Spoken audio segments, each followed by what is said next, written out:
Kim minta saya untuk beritahu sebenarnya kita pun memetakan ini akan butuh metode itu gitu.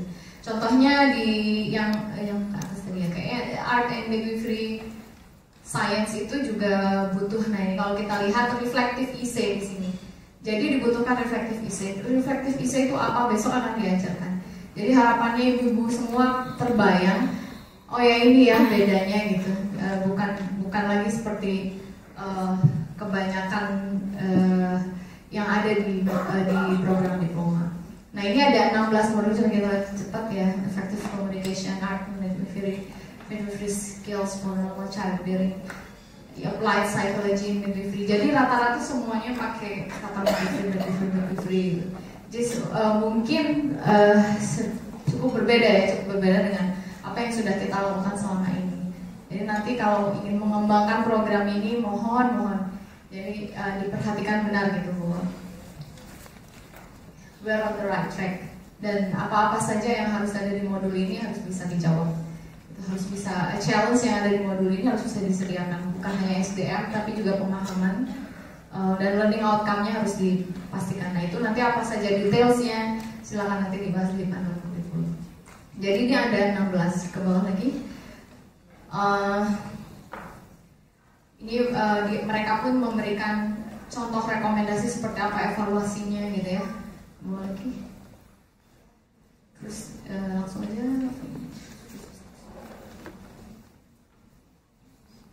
Ya ini internship itu program profesi. Ya, ke bawah.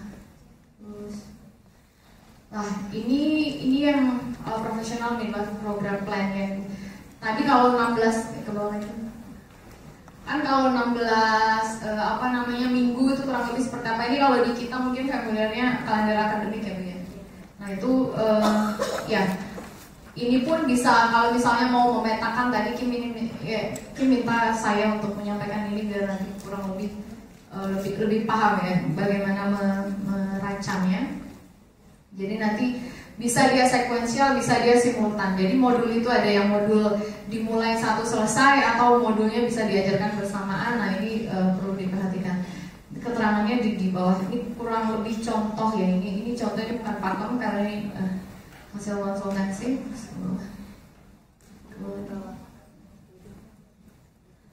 Nah kalau kita lihat keterangannya,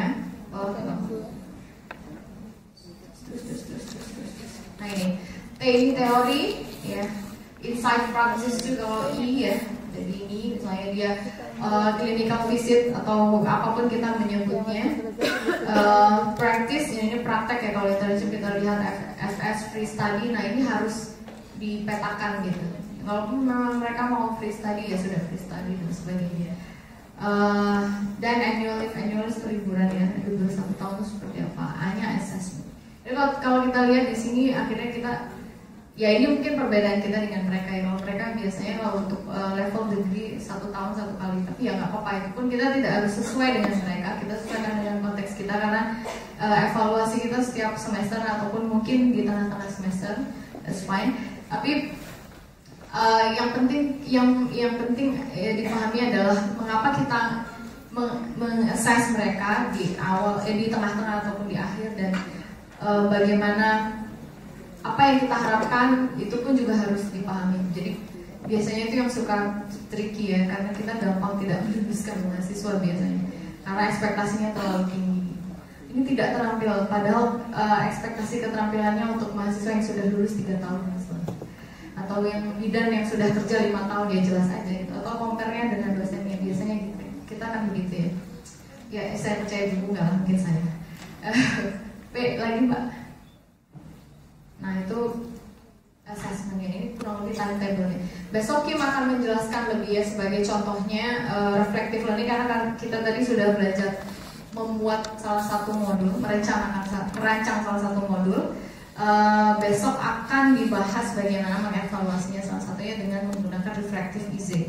Jadi biar paham reflective itu apa, karena nanti saya akan bahas sedikit.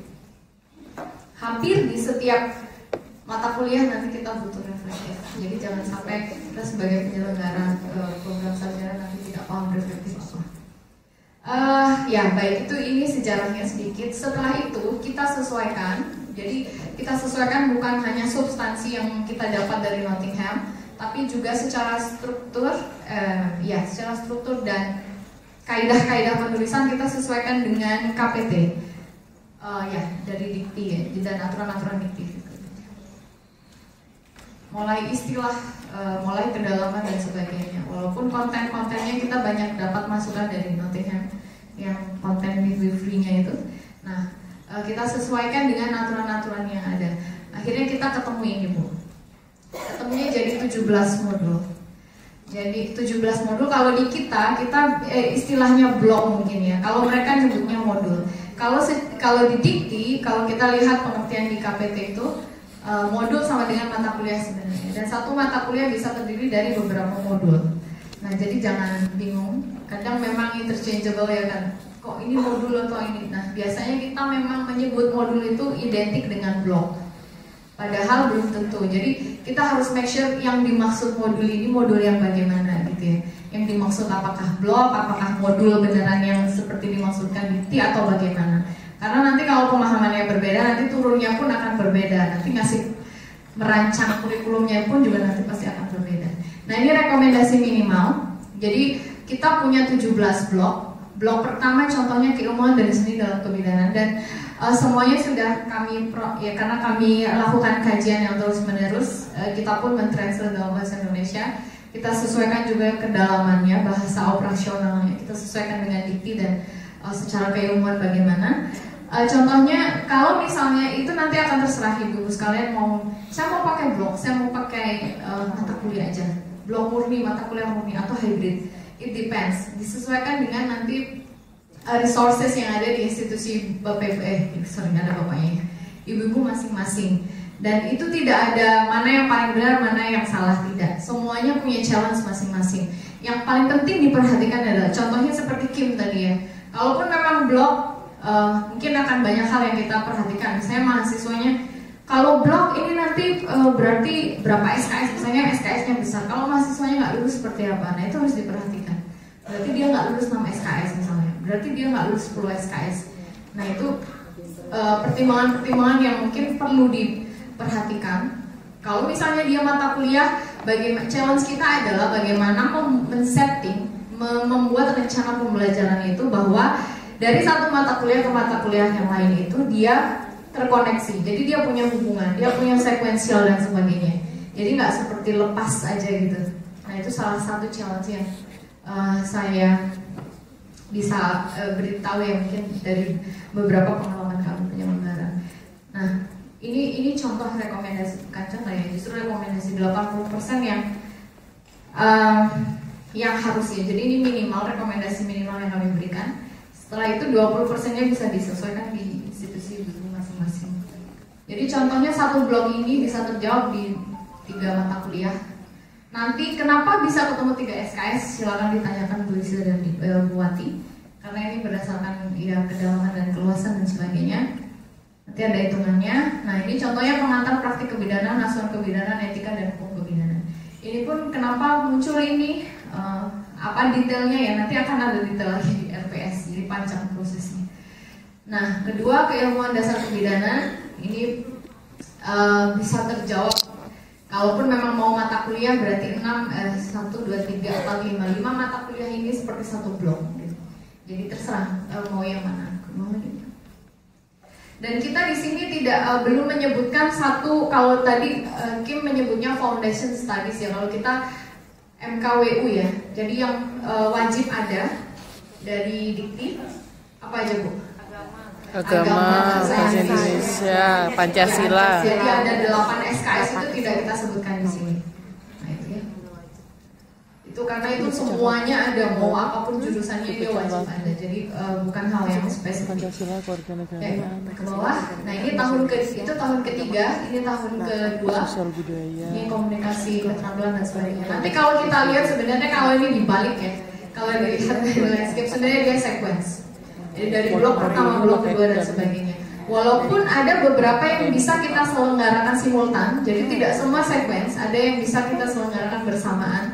Tapi secara secara urutan memang seyogyanya ya, dia paham gitu, dia tahu dasar sebelumnya. Dan kalau dilihat loh Bu, ini nanti kok ini ada yang tumpuk-tumpuk dan sebagainya, ya karena kita menggunakan sistem spiral, metode pendekatan spiral ya. Jadi spiral ya akan terus diulang tapi dengan kedalaman dan ya dengan kedalaman yang berbeda. Pasti mungkin bisa sama tapi perspektifnya dan kedalamannya pasti berbeda gitu. Sesuai dengan level mahasiswanya. Nah ini terus ke bawah aja, kurang lebih seperti ini mata kuliahnya, ini modulnya. Nah ini tahun ketiga, keterampilan praktik kebidanan. Nah ini kalau ada kedua, ketiga dan seterusnya sampai ada 17 ya. Di tahun keempat kalau mau blok kurang lebih ada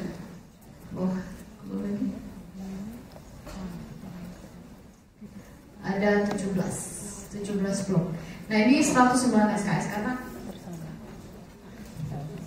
ya nanti tanya Bu Risa aja ya kenapa 109, ada berapa persen yang harus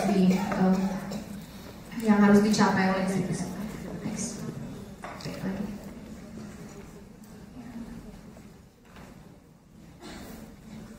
Nah, jadi ini kesimpulannya kita punya 17 blok atau 36 mata kuliah. Jadi terserah Ibu sekalian nanti bagaimana. Yang penting prinsipnya ini harus tercapai.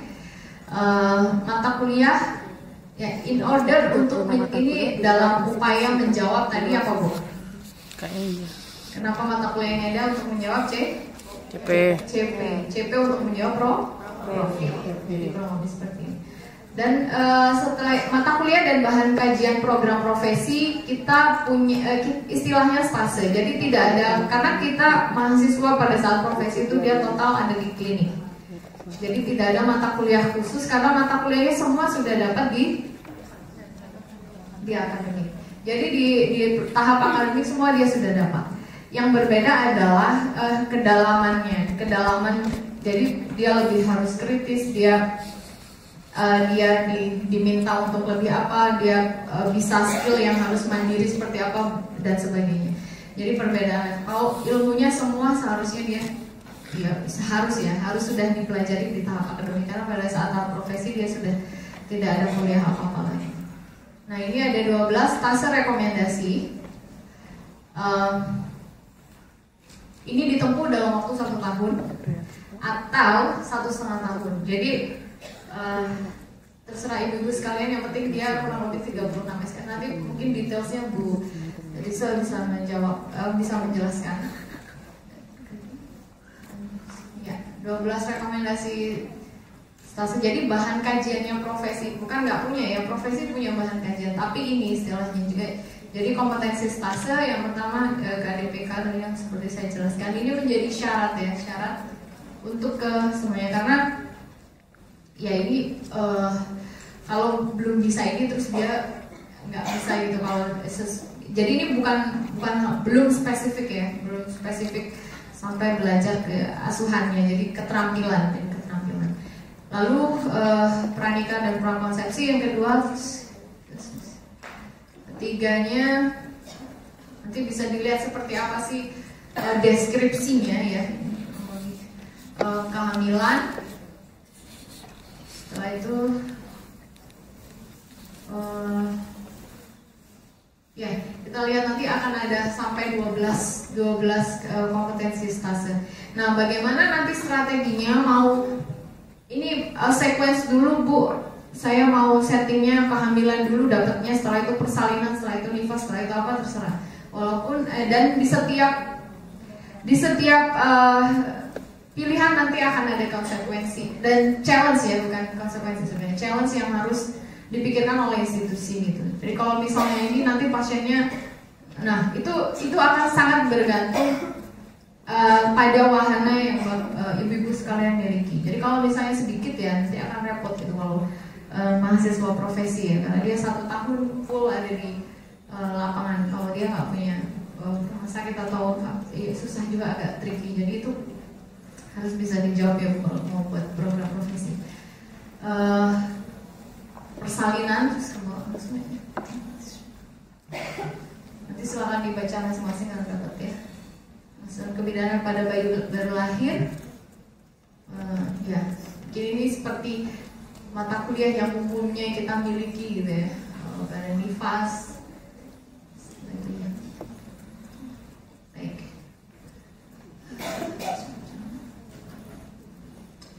Bayi anak balita dan prasekolah.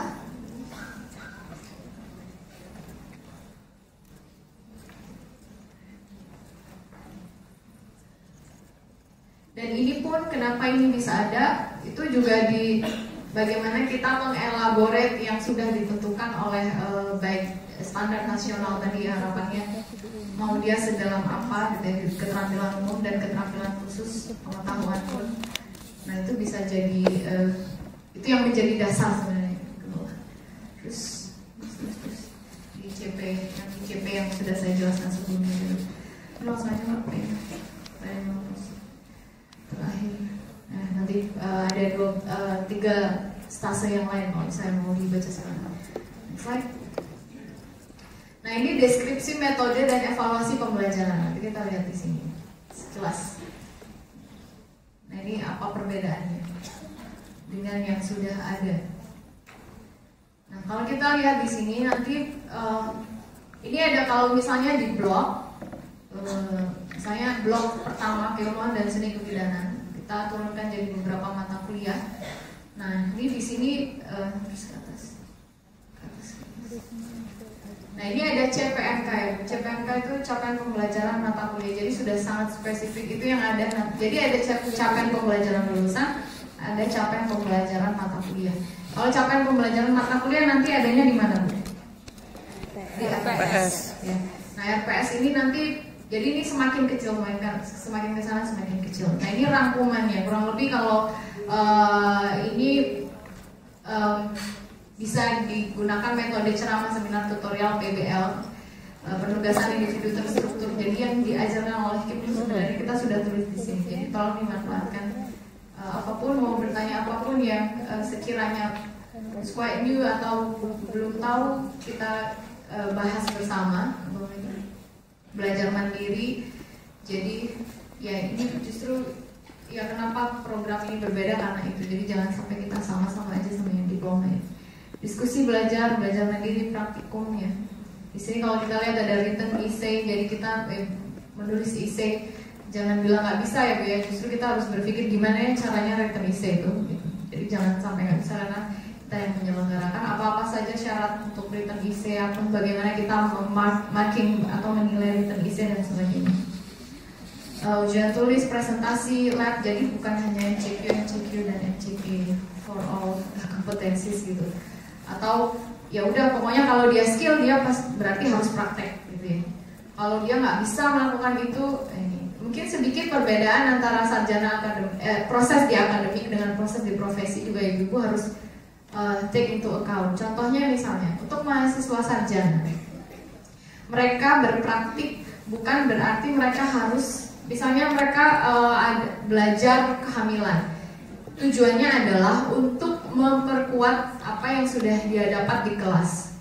Jadi karena dia hands off ya, masih belum boleh. Tapi sesudah early exposure, dia boleh melakukan di bawah supervisi. Boleh artinya, kalaupun tidak dapat ya, dia tidak dapatkan di klinik, bukan dia salah. Kita bisa siasati dengan simulasi di lab dan simulasi dan OSCE nanti ya. Nah, bukan berarti nanti diujikan asuhan kehamilannya gitu. Jadi dia harus melakukan pemeriksaan kehamilan dari awal sampai akhir atau sampai mendiagnosis dan sebagainya, memberikan asuhan kehamilan. Dan itu sedikit berbeda mungkin dengan metode yang diploma. Jadi kalau di kita justru apa saja yang sudah didapat di kelas dia harus tahu, dan bagaimana prakteknya kalau di lapangan dia seperti apa, dia mengobserv dan dia menggunakan metode reflektif nanti pada saat evaluasinya.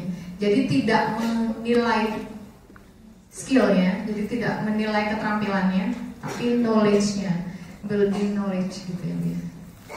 Ya mudah-mudahan bisa dipahami. Nanti ya diskusi sedikit. Ya gitu. Makanya metodenya cukup banyak gitu ya. Kalau kita lihat di sini, seminar, tutorial dan tutorial PBL hampir ada di semua modul ataupun mata kuliah. diskusi clinical visit, observasi dan sebagainya, refleksi OSCE. Oke. Baik, kurikulum sarjana. Ini sebenarnya agak tricky juga ya, karena kalau saya sajikan ini saya bisa dongeng mungkin berdiri di sini cukup 5 jam, tapi saya coba buat inti-intinya saja. Jadi kita dan saya coba untuk tidak mengulang apa yang sudah disampaikan oleh Bu Yeti, karena tadi sebenarnya kurikulum itu kan seperti yang tadi sudah disampaikan oleh Bu Yeti, dia adalah program penyelenggaraan. Jadi tidak bisa kita melihat, dan kami pun berpesan kepada talking to myself too dan ibu-ibu sekalian. Jadi untuk melihat secara keseluruhan apapun itu, termasuk kurikulum. Jadi jangan dibaca separuh-separuh ya Bu ya nanti. Kurikulumnya aja atau panduannya aja gitu ya, atau dasar hukumnya aja gitu. Nah, itu nanti seharusnya jadi satu kesatuan. Nah, tadi sudah disampaikan oleh Bu Yeti tentang dasar pemikiran penyusunan kurikulum. Sudah disampaikan juga bagaimana yang mendasarinya ya, mulai dari skala internasional maupun nasional maupun internasional, bagaimana demand sebenarnya mengapa kurikulum ini perlu ada. Nah, ibu-ibu sekalian apalagi akan menyelenggarakan ya, seharusnya harus tahu justifikasinya kenapa butuh program ini. Jadi yaitu tolong jadi catatan untuk kita semua. Nah, prinsip umum penyelenggaraan pendidikan tadi juga sudah disampaikan oleh Yeti. Yang ini nggak komen nanti di halaman ke-6 aja. Itu juga sudah dijelaskan oleh Bu Yeti secara umum, dan nanti saya akan memberikan sedikit tambahan bagaimana prinsip-prinsip pada penyelenggaraan program sarjana akademik profesi. Walaupun nanti akan lebih detail lagi dijelaskan di buku panduan yang akan ada sesi malam ini. Jadi nggak kalah pentingnya gitu, biar ibu-ibu nggak ada kesempatan untuk ngantuk ya. Nah, baru nanti tentang perencanaan kurikulum. Nanti saya akan bicara banyak di sini tentang ya bagaimana sih ceritanya mulai dari profil, capaian pembelajaran sampai nanti turun di jumlah SKS. Nah, untuk perancangan kurikulum outline-nya nanti kita start dengan profil lulusan. Pasti kita semua tahu ya bagaimana kurikulum itu dimulai, pasti dibutuhkan profil. Jadi profil, capaian pembelajaran, penetapan mata kuliah dan pemilihan bahan kajian seperti apa, penyusunan mata kuliah dalam struktur kurikulum. Setelah itu deskripsi mata kuliah atau stase. Kenapa kita pakai stase? Karena dia khusus untuk profesi. Jadi kalau di kuliah nanti nggak ada lagi istilah mata kuliah. Kalau di profesi, kalau di profesi nggak ada istilah mata kuliah, tapi kita menggunakan istilah stase. Metode dan evaluasi pembelajaran. Setelah terakhir, daftar target minimum pengalaman pembelajaran. Nah, ini prinsip umum penyelenggaraan pendidikan kebidanan. Jadi prinsip umumnya ya. Nanti kalau mengapa prinsip ini penting ada, bisa ditanyakan, bukan ditanyakan ya. Mungkin kita bisa punya waktu untuk mendiskusikan lebih banyak lagi di sesi panduan. Jadi yang jelas diselenggarakan 2 tahap ya, seperti yang kita semua tahu, tahap sarjana akademik dan yang kedua profesi. Dan ini adalah satu kesatuan, jadi tidak terpisah. Jadi nggak ada hanya nanti sarjana aja, nggak ada ya Bu ya, terus profesi aja nggak ada. Jadi ini adalah satu kesatuan, program utuh. Early clinical exposure dan skills lab dilakukan sejak tahap sarjana akademik.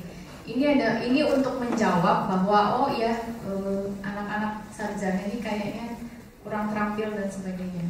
Nah, padahal sebenarnya justru ini prinsipnya gitu. Early exposure itu sebenarnya sudah bisa diterapkan sejak tahap akademik.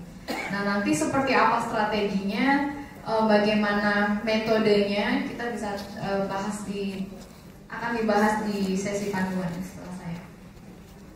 Evaluasi keterampilan klinik dengan menggunakan metode OSCE dilakukan sejak tahap akademik. Jadi OSCE sudah dilakukan khususnya untuk core modul ya. Seharusnya core modul itu sudah dilakukan OSCE sejak tahap akademik. Ini juga salah satu cara untuk menjawab challenge bahwa ya jangan khawatir lulusan sarjana tidak terampil gitu ya. Nah ini salah satunya. Rowski itu salah satu metode juga yang bisa digunakan untuk mensiasati ya sebenarnya. Dan mahasiswa itu tetap skillful walaupun dia masih hands off. Sebelum mengikuti pendidikan tahap profesi diberikan pembekalan tentang ya ini semacam pembekalan ya pra profesi. Di beberapa tempat mungkin ada istilah panum atau panitera umum. Nah ini tidak ada beban SKS di program ini. Setelah itu pendidikan yang menjadi fase pertama profesi adalah KDPK atau keterampilan dasar praktik kebidanan. Jadi itu menjadi syarat untuk sebelum masuk ke stase-stase selanjutnya. Dan yang terakhir, penyelenggaraan stase pada program profesi dilakukan secara sekuensial atau paralel atau kombinasi untuk mencapai capaian pembelajaran. Nanti akan sangat dapat disesuaikan di institusi masing-masing nanti bagaimana penyelenggaraannya. Mau dia prasyarat ataupun kombinasi atau bagaimanapun itu terserah. Yang penting bagaimana kurikulum ini kita susun paling tidak menjadi syarat minimum. Nanti penyampaiannya seperti apa tekniknya bisa ditanyakan di panduan dan seperti apa ibu-ibu akan merencanakan silahkan bisa disesuaikan di institusi masing-masing. Gitu. Baik, itu prinsip umumnya. Oke, kita start di perancangan kurikulum. Nanti mungkin akan diulang sedikit di panduan. Jadi kalau ibu lihat little bit overlapping, tapi sebenarnya itu juga bukan overlapping, hanya untuk memberi tahu bahwa sebenarnya kita dua dokumen ini terkoneksi gitu. Jadi kurikulum sebagai intinya, panduan sebagai penjelasnya, jadi pelengkapnya. Jadi, nah, profil lulusan terinspirasi dari rekomendasi WHO untuk healthcare profession, jadi 5 stars care provider, dan yang selanjutnya didiskusikan oleh IDI dan IIT juga. Jadi care provider, communicator, manager, decision maker, dan community leader. Pada awalnya dulu S1 ada, dulu di UNER masih 7 dan sama kalau nggak salah di Brawijaya juga 7, tapi sudah berproses dan sekarang sudah di set nasional standar 5 profil. Ya, baik. Setelah profil kita turun di capaian pembelajaran. Nah, capaian pembelajaran lulusan untuk sikap dan keterampilan umum sebenarnya semua sama ya untuk level sarjana. Jadi ibu-ibu bisa cek di lampiran SNPT tahun 2015. Jadi itu ada standar yang sudah ditetapkan oleh pemerintah untuk di level sarjana untuk sikap semua sama, baik 6 dan 7 untuk sikap semua sama. Untuk yang keterampilan umum mungkin sedikit berbeda antara sarjana dan profesi.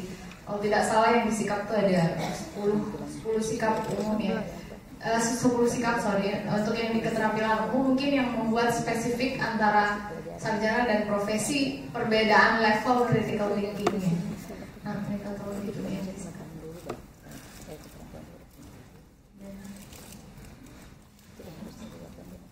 kita bisa lihat ya di sini kita bisa lihat di sini. Nanti ini akan ada di dokumen ibu-ibu semua yang nanti di akhir akan dibagikan. Tapi mungkin perlu tahu ya bagaimana ceritanya. Jadi ini bisa dicek di SNPT tahun 2015. Kalau dia sikap semuanya sama ya. Jadi sampai cek ke bawah 10. Ya, tuh, sampai internalisasi tentang kemandirian, kejuangan, dan kewirausahaan. Kenapa kita perlu tahu ini? Karena ini dari semua capaian pembelajaran ini akan menjadi nyawa sampai nanti menjadi nilainya, sampai nanti dia turun ke mata kuliah atau modul atau mata kuliah atau modul ya. Jadi misalnya dan ke bawah lagi kita bisa lihat, nah ini keterampilan umum sebagai contoh yang membuat spesifik di profesi ke bawah lagi. Membuat keputusan independen. Jadi dia sudah harus pada tahap independen. Jadi make sure ketika kita membuat program profesi, bahwa learning outcome-nya dia harus lebih tinggi dari yang tahap sarjana. Kalau di sini dia sampai bisa membuat keputusan independen, berarti memang metodenya pun juga harus dipikirkan dan kita pun men-set standarnya juga harus sampai dia mampu. Kritis ya, terus Nah ini nomor 4 ya, evaluasi secara kritis. Nah ini menjadi keterampilan umum, artinya ini harus ada di level profesi. Karena ini sebenarnya sudah standar pemerintah itu. Jadi bukan berarti kalau anak S1 profesi itu sok pinter ya. Justru itu memang demand. Karena ya pemerintah men-set standar pasti based on demand. Yang dibutuhkan memang seperti itu. Jadi kita harus memastikan nanti kalau ibu-ibu sekalian mengembangkan programnya dia harus kritis. Nah ini kurang lebih nanti bisa dilihat sendiri ya, karena ini bisa diakses di SNP tahun 2015. Ini kalau nggak salah ada 13 kalau saya nggak salah ingat. Ya nggak usah diingat, tapi nanti pada saat menyusun program harus dipahami dan harus berusaha diambil di programnya ya. Oke, P-nya dipencet aja P-nya, P yang bawah. Kan ada lama gitu.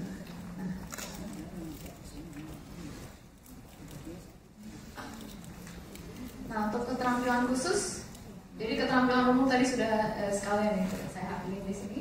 Setelah itu keterampilan khusus.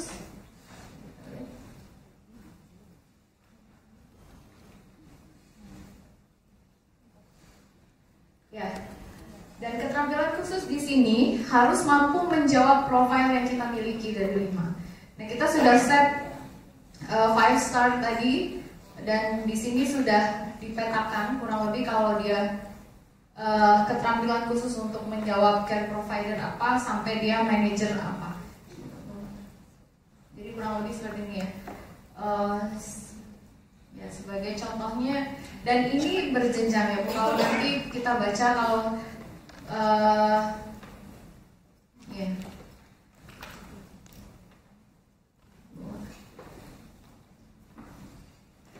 Mungkin akan ada beberapa apa ya, kalimat operasional yang bukan ini ya, pasti dia berbeda antara tahap sarjana dan tahap profesi, dan harus ada pembedanya. Karena untuk yang tahap, jadi karena kita tadi satu kesatuan, memang kita tidak akan mungkin memecah di tengah-tengah gitu ya, dia lulus profesi sarjana saja atau setelah itu bisa lanjut ke profesi, tidak ya.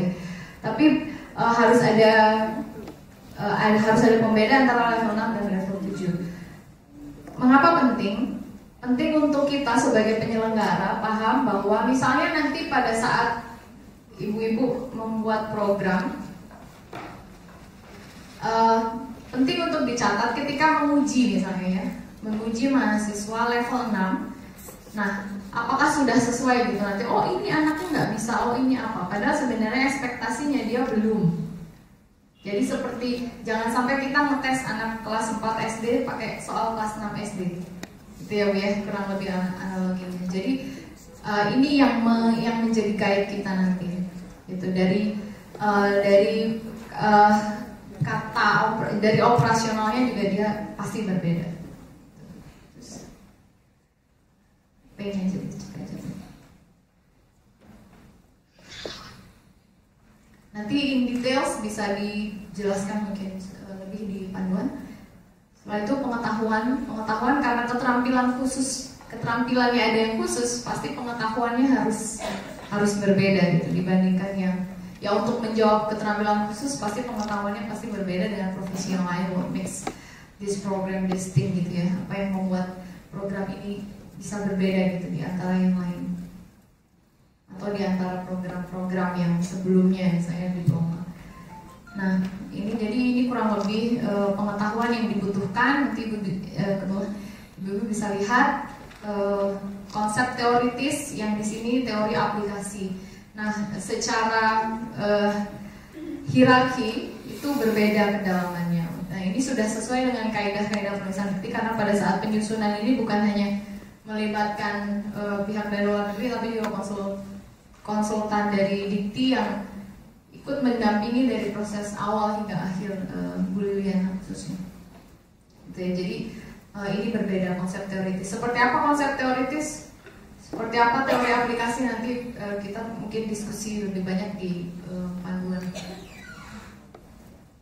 Nah Nah, itu kurang lebih seperti itu. Jadi human ecology, social behavioral science, biomedical science, reproductive and developmental biology. Ini dari mana, Bu? Gitu. Ini dari body of knowledge. Nanti akan sedikit dibahas body of knowledge di panduan. Jadi istilahnya kita bukan tidak ada dasarnya gitu. Jadi semua harus ada justifikasinya dan harus based on the best available evidence gitu. Jadi yang terkini seperti apa sistem pendidikannya dan dasarnya apa gitu ya.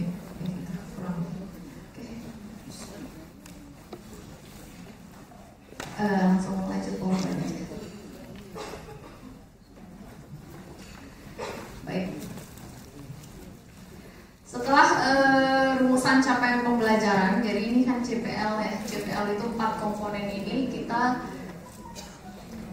turunkan lagi. Jadi tadi yang pertama profile, setelah itu turun dari profile ke CPL, CPL turun ke mata kuliah.